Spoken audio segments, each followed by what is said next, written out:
أعوذ بالله من الشيطان الرجيم. بسم الله الرحمن الرحيم. اذهبوا بقميصي هذا فألقوه على وجه أبي يأت بصيرا. فرمایا یوسف علیہ الصلاۃ والسلام نے، لے جاؤ یہ کرتا میرا، فألقوه على وجه أبی، اور اس کو ڈالو والد کے چہرے پر، یأتی بصیرا، تو وہ چلے آئیں آنکھوں سے دیکھتے ہوئے. وَأْتُونِي بِأَهْلِكُمْ أَجْمَعِينَ، اور لے آؤ میرے پاس گھر اپنا سارا. وَلَمَّا فَصَلَتِ الْعِيرُ قَالَ أَبُوهُمْ إِنِّي لَأَجِدُ رِيحَ يُوسُفَ لَوْلَا أَن تُفَنِّدُونِ. اور جب جدا ہوا قافلہ، قال ابوہم، تو ان کے والد نے کہا، انی لاجد ریح یوسف، میں پاتا ہوں یوسف کی بو، لولا ان تفندون، اگر نہ کہو مجھ کو کہ بہک گیا ہے. قالوا تاللہ انک لفی ضلالک القدیم، وہ لوگ بولے اللہ کی قسم آپ اپنی گزشتہ پرانی غلطی میں ہیں.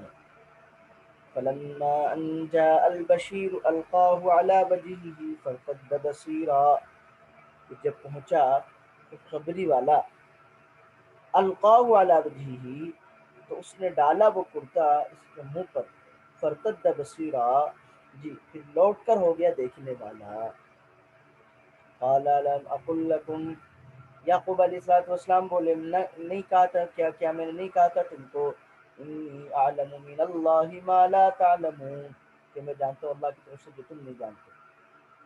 قالوا، وہ سب کہنے لگے، یا ابانا، اے ہمارے والد محترم، استغفر لنا ذنوبنا، ہمارے گناہوں کو جی بخشوا دے، انا کننا خاطئین، بے شک ہم تھے غلطی پر.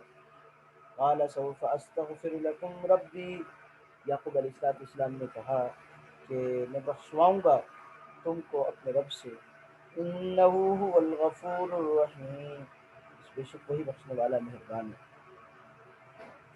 فلما دخلوا على يوسف آوى إليه أبويه، پھر جب داخل ہوئے یوسف علیہ السلام کے پاس، تو جگہ دی یوسف علیہ السلام نے اپنے پاس اپنے والدین کو.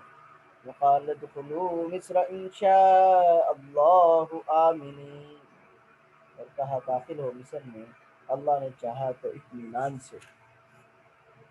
ورفع ابویہ علی العرش وخروا له سجدا، اور اونچا بٹھایا اپنے ماں باپ کو تخت پر، وخروا له سجدا، اور سب گر پڑے اس کے آگے سجدے میں. وقال یا ابت هذا تأویل رؤیای من قبل، اور کہا اے میرے والد محترم، یہ بیان ہے میرے اس پہلے خواب کا. قد جعلها ربی حقا، اس کو میرے رب نے سچ کر دکھایا. وقد احسن بی اذ اخرجنی من السجن، اور تحقیق مجھ پر میرے رب نے احسان کیا جب مجھ کو نکالا قید خانے سے. وجاء بکم من البدو، اور تم کو لے آیا جی دیہات سے. ومن بعد ان نزغ الشیطان بینی وبین اخوتی، اور بعد اس کے کہ جھگڑا ڈال چکا تھا شیطان مجھ میں اور میرے بھائیوں میں. ان ربی لطیف لما یشاء، میرے رب تدبیر کرتا ہے جی جو چاہتا ہے. انہ هو العلیم الحکیم، بے شک وہی ہے جاننے والا حکمت والا. جی ان آیات مبارکہ میں بھی حضرت یوسف علیہ السلام کا جو قصہ چل رہا تھا، ان کے آخر کا بیان ہے.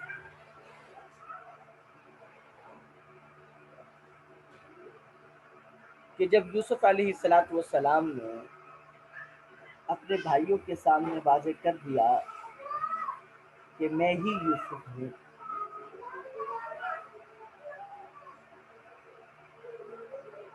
اور ساتھ ساتھ اعلیٰ ظرفی کا مظاہرہ کرتے ہوئے فرمایا، لا تثریب علیکم اليوم یغفر اللہ لکم، کہ آج کے دن تم پر کوئی ملامت نہیں، جب حال احوال ہو گئے اب اللہ کی طرف سے اجازت ہوئی کہ اپنے والد تک بھی پیغام پہنچا دے۔ تو پہلی آیت میں اس لیے کا تذکرہ ہے، فرمایا اذهبوا بقمیصی ھذا فالقوه علی وجه ابی یأتی بصیرا واتونی باہلکم اجمعین۔ جی میرے اس کرتے کو لے جاؤ، والد محترم کے چہرے پر ڈالنا تو ان کی بنا ہی لوٹ آئے گی۔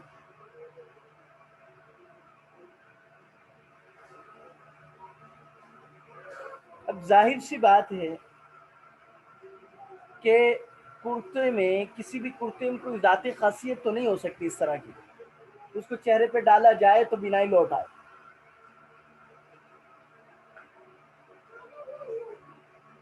اس لیے مفسرین نے لکھا ہے کہ حضرت جبریل علیہ السلام نے حضرت یوسف علیہ السلام کو اللہ کی طرف سے حکم دیا تھا کہ یہ کرتا وہاں بھجوا دو۔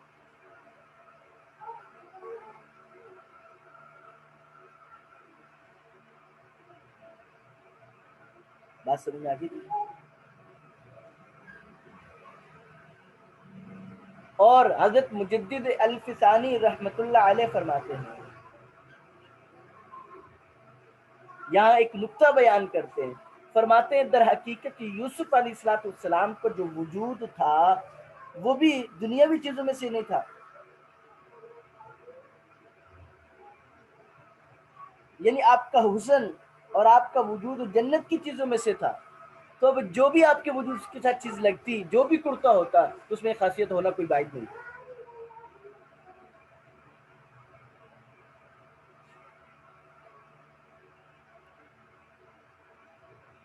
بات سمجھ میں آ گئی جی؟ بہرحال دونوں طرح کی تفسیریں ہیں کہ یا تو یوسف علیہ السلام کو جبریل علیہ السلام نے حکم دیا تھا کہ کرتا بھجوا دیں، کیونکہ ایک کرتا بابرکت چلا آ رہا تھا۔ حضرت ابراہیم علیہ السلام کو جب آگ میں ڈالا گیا تھا تو اللہ تعالیٰ نے جنت سے ریش بھی قمیص لا کر پہنا دی۔ حضرت ابراہیم علیہ السلام کے انتقال کے بعد اسحاق علیہ السلام کو ملا، ان کے بعد یعقوب علیہ السلام کو، اور جب یوسف علیہ السلام بچے تھے تو تعویذ کی صورت میں حضرت یعقوب علیہ السلام نے ان کے گلے میں ڈال دیا تاکہ نظر بد سے محفوظ رہیں۔ کنویں میں جب بھائیوں نے کرتا نکال کر ڈالا تو جبریل علیہ السلام نے یہی کرتا جو ہے پہنایا، تو اللہ تعالیٰ نے مطلب ظاہری اسباب کے لحاظ سے، تو بہرحال یہ بھی اللہ کی قدرت ہے، اللہ جو چاہے کر لے۔ اب ایک کرتے سے بنائی کیا لوٹ آنا، میرے پاس سمجھ میں آ رہی ہے جی؟ تو محض معجزہ وَأْتُونِي بِأَهْلِكُمْ أَجْمَعِينَ، یہاں پہ ایک بات لکھی، توجہ کیجیے گا، یہاں پہ مفسرین نے لکھا ہے کہ اصل مقصد تو والدین کو بلانا تھا،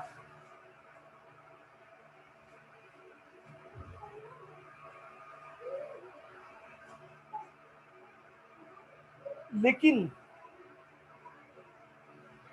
کہا کیا بَأْتُونِي بِأَهْلِكُمْ أَجْمَعِينَ کہ سب گھر والوں کو لے آؤ۔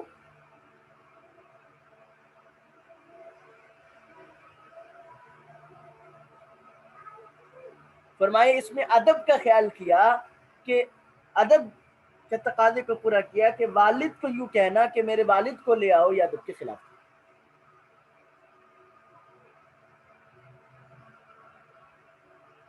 بات سمجھ میں آ رہی ہے جی؟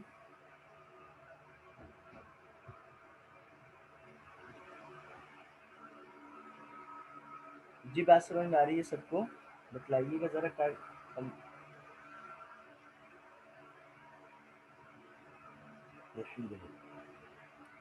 تو ادب کا خیال کیا کہ والد کو براہ راست یوں کہنا کہ والد کو لے آؤ یہ ادب کے خلاف.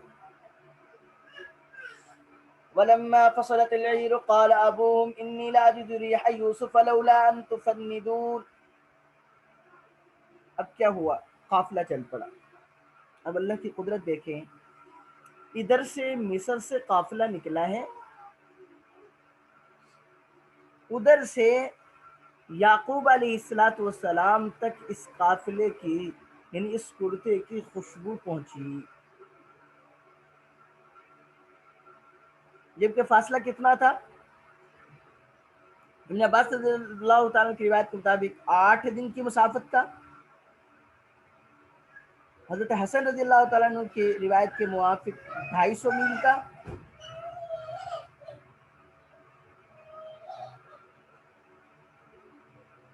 اتنی لمبی مسافت کے باوجود حضرت یعقوب علیہ السلام کو خوشبو کا آ جانا یہ معجزہ ہے، عجائبات میں سے ہے. توجہ کیجیے گا،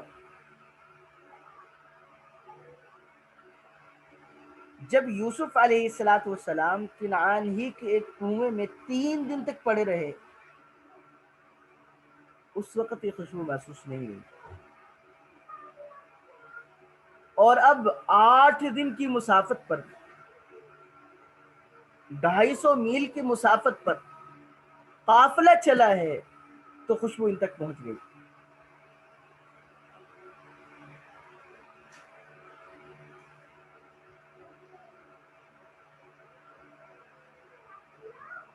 تو فرمایا، اسی لیے فرمایا کہ معجزہ نبی کے اختیار میں نہیں ہوتا،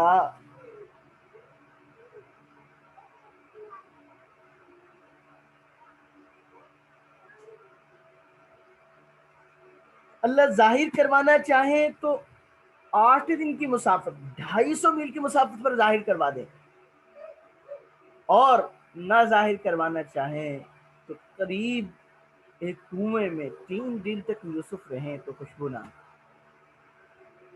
بلکہ اس سے آگے چلیے، حضور علیہ السلام عائشہ کا ہار گم ہے، اونٹ کے نیچے ہے، لیکن نہیں پتہ چل رہا.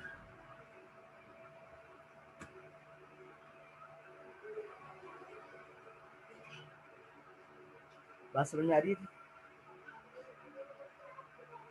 تو بہرحال حضرت یعقوب علیہ السلام کہنے لگے گھر والوں کو کہ اگر تم مجھے بے وقوف نہ کہو نا تو میں تمہیں یہ بات بتلاتا کہ مجھے یوسف کی خوشبو آ گئی.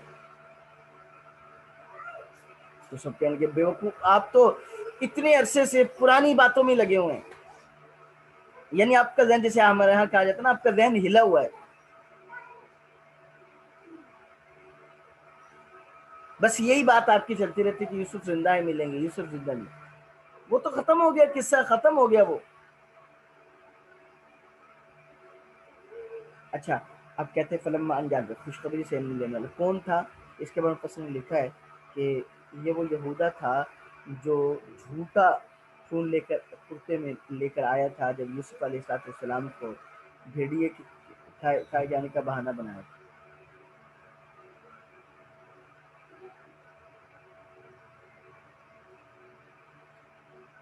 یہ قافلے سے پہلے پہنچ گیا تھا.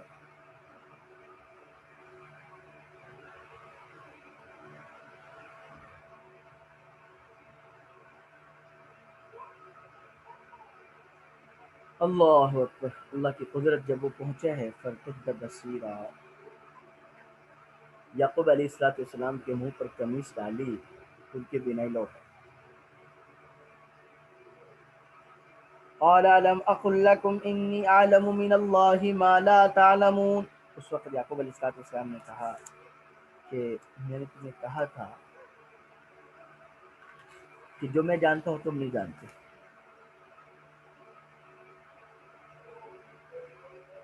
اچھا، یہاں پہ ایک توجہ کیجیے گا بات.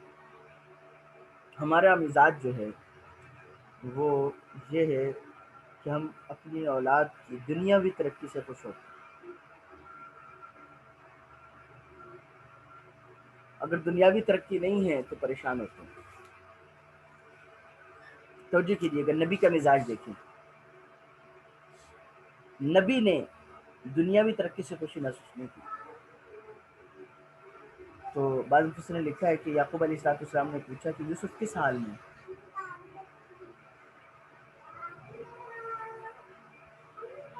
تو بتانے والے نے، خوشخبری دینے والے نے کہا کہ وہ تو مصر کے بادشاہ ہیں۔ کیا کہا جی؟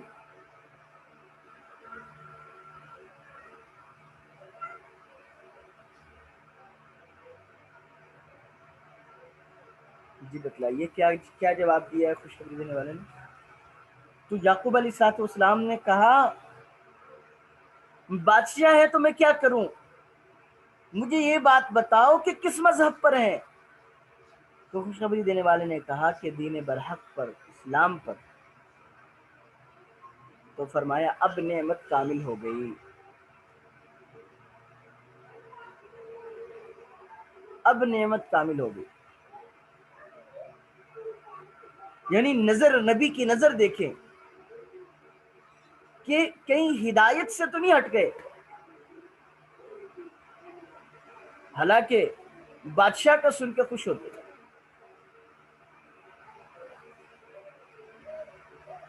تو یہ ہے نبی، مزاج نبوت، اور اسی سے ہمیں ملتا ہے کہ اصل چیز اپنی اولاد کے، اپنے اہل و عیال کے دین پر چلتے ہوئے دیکھنے میں خوشی ہے۔ مال و دولت میں آگے بڑھ جانا، عہدہ اور منصب میں آگے بڑھ جانا، یہ تو عارضی چیزیں ہیں، یہ تو زیادہ آزمائشیں۔ اس لیے یعقوب علیہ السلام نے تب کہا اب نعمت کامل ہو گئی، جب یہ پتہ چلا کہ یوسف علیہ السلام دین برحق پر ہے۔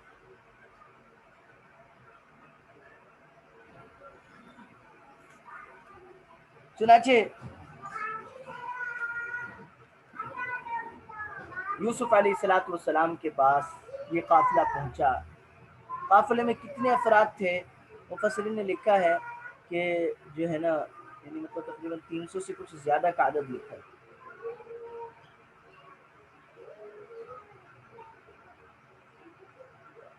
خیر، جب یہ قافلہ 390،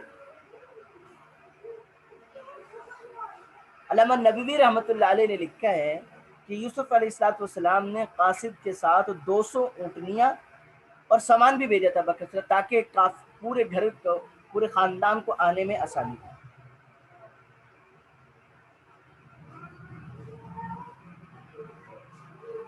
تو بہرحال اب یوسف علیہ السلام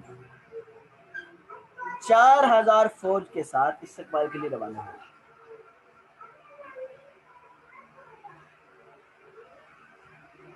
چنانچہ مصر کے باہر ہی کسی محل میں یا کسی پڑاؤ میں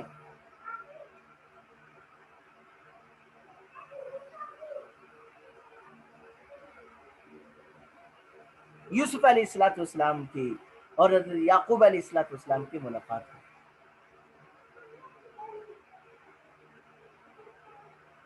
فلما دخلوا علیہ،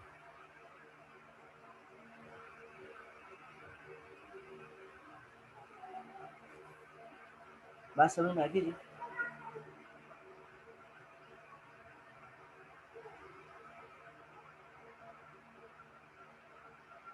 پھر وہاں پہ ملاقات کے بعد حضرت یوسف علیہ السلام لے کر چلے ہیں شہر میں۔ وقالت ادخلوا مصر ان شاء اللہ آمنین،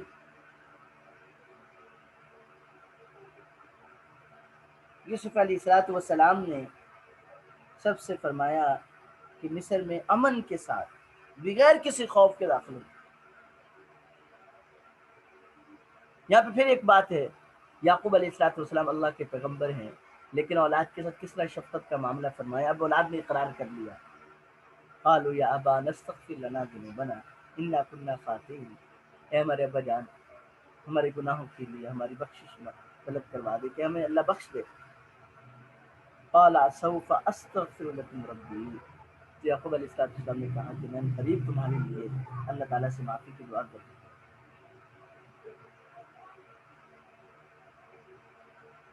اچھا یہاں پر ایک بات بھی ہے، توجہ کیجیے گا. فرمایا کہ یعقوب علیہ السلام نے دعا دعا کے لیے کہا کہ ان قریب مانگوں گا. تو یہاں پہ مفسر نے لکھا ہے کہ وہ کب تھا. فرمایا ایک تو سحری کا وقت کیونکہ اس وقت دعا قبول ہوتی ہے. دوسری وجہ توجہ کیجیے گا، یہ لکھی ہے کہ میں دیکھوں گا کہ تم اس توبہ پر قائم بھی رہتے ہو یا نہیں. تمہارے طرز عمل کو دیکھ کر پھر تمہارے لیے استغفار کروں گا اللہ سے.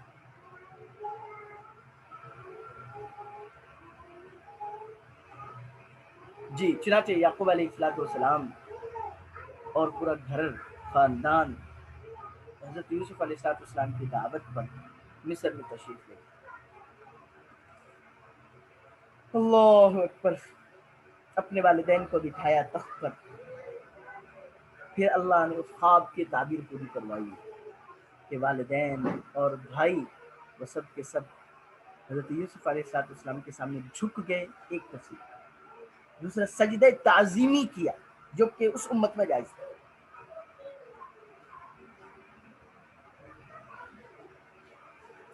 وقال اور فرمایا یوسف علیہ السلام نے یا ابت ھذا تعبیر رؤیای من قبل.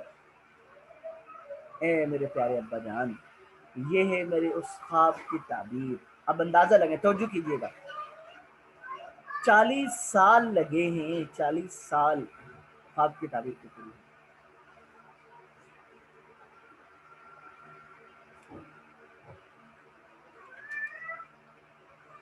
بس سمجھ میں آگے تھی.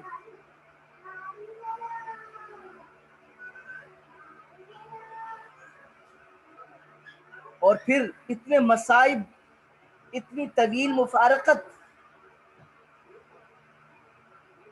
لیکن یوسف علیہ السلام نے کوئی شکوے نہیں کیے بلکہ فرمایا وقد احسن بی اذ اخرجنی من السجن وجاء بکم من البدو من بعد ان نزغ الشیطان بینی وبین اخوتی ان ربی لطیف لما یشاء. حضرت یعقوب علیہ السلام نے جب واقعہ اپنے والد محترم کے سامنے بیان کیا تو آخر سے شروع کیا. اللہ کا شکر پہلے کیا کہ اللہ پاک کا شکر ہے کہ اللہ تعالیٰ نے مجھے قید خانے سے نکالا درمیان میں سے. پھر دوسری بات، آخری بات بیان کی کہ ہمیں ملا دیا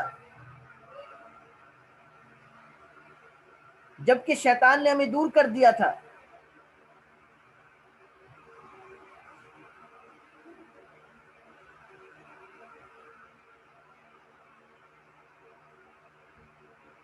یہ اللہ کی طرف سے حضرت یعقوب علیہ السلام اور حضرت یوسف علیہ السلام کا یہ تفصیلی واقعہ قرآن نے بیان کی. اللہ پاک ہمیں اس واقعے سے جو عبرتیں ہیں، جو سبق ہیں، اللہ پاک ہمیں وہ کرنے کی ان کو توفیق عطا فرمائے. ٹھیک ہے، تو باقی انشاءاللہ تعالی یہ کل امید ہے کہ کل ہی ہم انشاءاللہ مکمل کر لیں گے. تو کل انشاءاللہ آپ یہ سمجھیں کل ہمارا پھر انشاءاللہ آخری سبق ہوگا. تو اس میں بہرحال اللہ تعالیٰ نے حضرت یعقوب علیہ السلام حضرت یوسف علیہ السلام اور ان کے بھائیوں کا جو تذکرہ کیا، اس لیے فرمایا ان ربی لطیف لما یشاء انہ هو العلیم الحکیم. اللہ کی تدبیر اللہ ہی جانتا.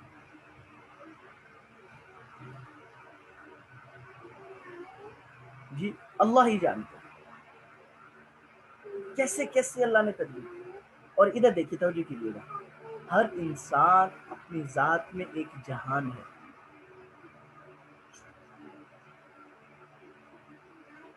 اس لیے ہم میں سے ہر ایک کو مختلف مراحل سے گزرنا پڑتا ہے.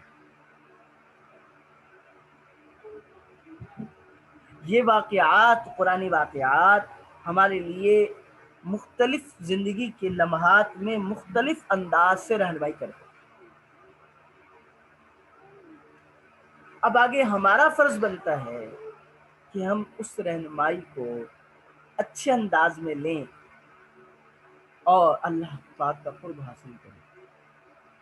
کتنے بڑے بڑے واقعات ہوئے، لیکن حضرت یوسف علیہ السلاۃ والسلام کا طرز عمل دیکھیں،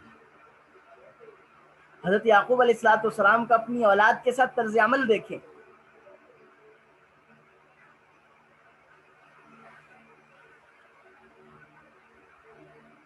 بہرحال اللہ تعالیٰ ہمیں صحیح سمجھ نصیب فرمائے، تو انشاءاللہ تعالیٰ باقی کو کل کریں گے.